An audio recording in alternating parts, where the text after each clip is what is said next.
भाई साहब ये सारी बकरियां आपकी हैं? नहीं, इसमें से दो हमारी है। अच्छा, दो कौन कौन सी? तो एक काली वाली, एक सफेद वाली। अच्छा, काली वाली सफेद वाली। क्या खाती हैं सब? कौन सी, काली वाली की सफेद वाली? काली वाली को बता दीजिए। घास खाती है। और सफेद वाली क्या खाती है? वो भी घास ही खाती है। कहाँ रखते हैं इन लोगों को?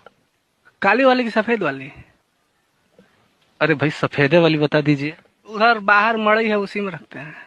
और काली वाली को कहाँ रखते हैं? उसी मड़ई में रखते हैं। अच्छा, इनको नहलाते हैं, किससे नहलाते हैं? कौन सी, काली वाली को कि सफेद वाली को? काली वाली को बता दीजिए। पानी से। और सफेद वाली को किससे नहलाते हैं? उसको भी पानी से नहलाते हैं। जानते हैं, ये काली वाली हमारी है। और सफेद वाली? वो भी हमारी है।